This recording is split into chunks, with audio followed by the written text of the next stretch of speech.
I'm 5'10" and 242 pounds. I always say this is the biggest I'm ever going to be, and I said that like 20 pounds ago. A third of Americans are obese, another third is overweight. Obesity is the biggest threat to the health, welfare, and future of this country.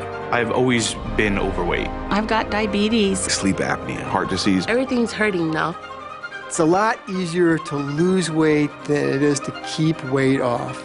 This is probably going to be the first generation of children who are going to have a shorter life expectancy than their parents. 18% of our children right now are obese.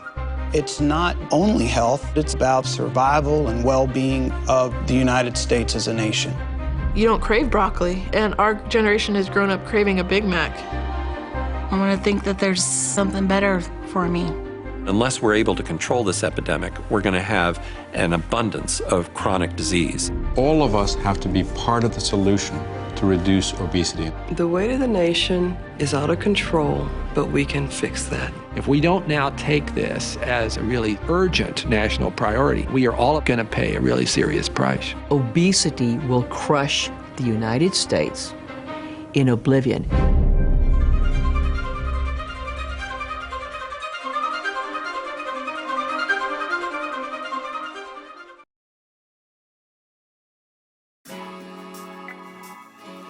What is obesity? Obesity, or being overweight, pertains to having excess body fat threatening good health. Malnutrition can be both a leading factor and a consequence of obesity. Having poor nutrition or inadequate uptake, digestion, and absorption of food are all factors of malnutrition.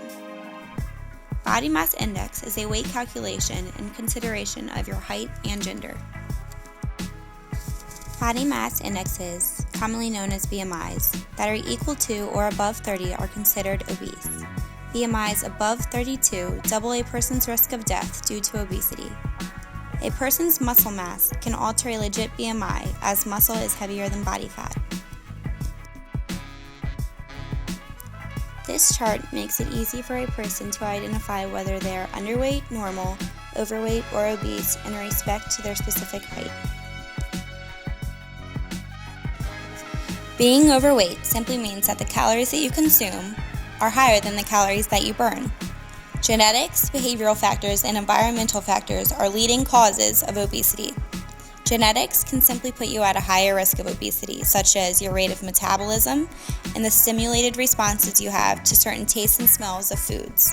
Behavioral factors, such as how we spend our free time, our choice of diet, and lack of exercise.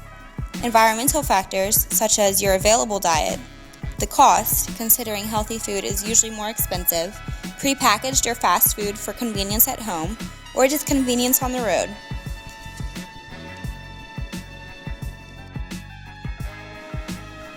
Obesity is a term that can also identify ranges of weight that have been shown to increase the likelihood of diseases and other health problems. Such risks that can follow of someone being obese are diabetes, congestive heart failure, strokes, asthma, depression, and liver disease.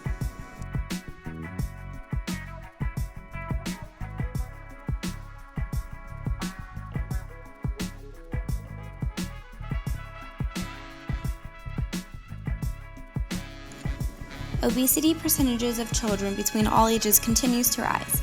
Fast food restaurants directly target children with their marketing, such as McDonald's Happy Meals and toys. But the children aren't the ones to put the blame on. Parents are the ones buying food at the grocery store and can easily say yes or no to an unhealthy item. Fast food prevents parents from making time-consuming dinners at home, but who is really at fault?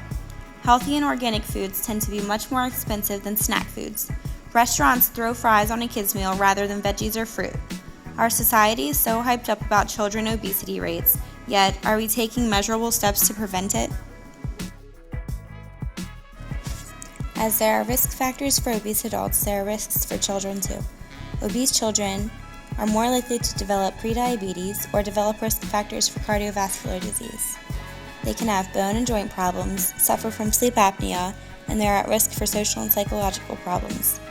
Obese children are more likely to become an obese adult, eventually risking health problems such as heart disease and cancers.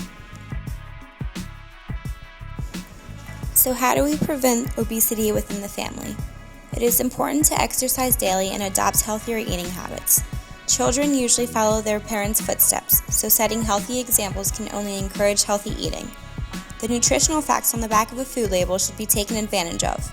Make sure you aren't overeating and exceeding your calorie intake for the day. Change up your diet. We all have cravings, but after fighting the urge, eating healthier has its numerous advantages.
Obesity can be defined as a medical condition where there is so much excess fat in the human body that it has or will cause major health concerns.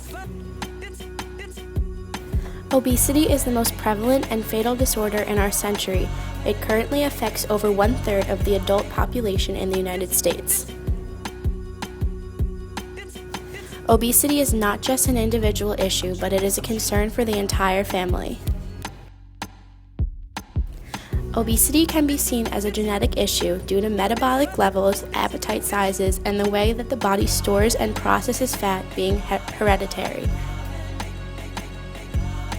Environment and family lifestyle play a major role in obesity.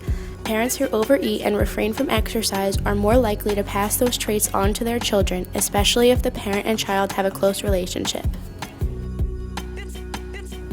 TV advertisements have been held responsible for advertising unhealthy foods, thus reeling children in and encouraging them to consume their damaging products.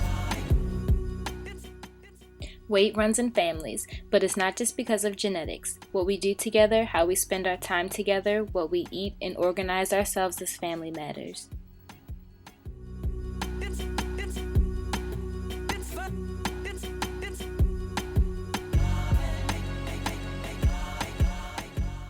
In the past 30 years, childhood obesity has more than doubled among children 2 to 5, tripled among youth ages 6 to 11, and more than tripled among adolescents 12 to 19. 17% of American children ages 2 to 19, or 1 in 6, are obese. 58% of children diagnosed with type 2 diabetes were obese. 22 million children around the world are classified as either overweight or obese. Overweight girls are more likely to quit school, live in poverty, and suffer unemployment as adults. There are several factors contributing to the cause of obesity. For example, adolescents, children, and adults tend to be heavier in families that frequently miss meals or spend several hours a day in front of the TV or video games. Parental obesity, socioeconomic status, parental education levels, birth weight and activity levels, and family genetic influence also influence obesity. Obesity is multidimensional and involves physical aspects such as genetics and metabolism, as well as psychological schemas and environmental conditions. Childhood obesity is a combination of family, social, and individual experiences that interact and impact one another. Environmental factors beyond child and adolescent control support an unhealthy lifestyle and foster inappropriate messages about food consumption and body image. Sociocultural factors such as ethnic identity may promote overeating. Food is everywhere, along with messages telling us to eat and drink, and going out to eat and carry out is easy. Food portions at restaurants and at home are bigger than they used to be, causing us to overeat. Are you ready for this? It's an exclusive look at MTV's newest documentary series, I Used to Be Fat. The worst things that anybody's ever called me is whale and fat ass. I'm ashamed I let myself get to 306 pounds. I'm fat. The boys at lunch asked me if I was pregnant. It's so ugly. God. Each episode follows a severely overweight teen from the last weeks of senior high to the beginning of college as they embark on a heartbreaking journey of drastic change.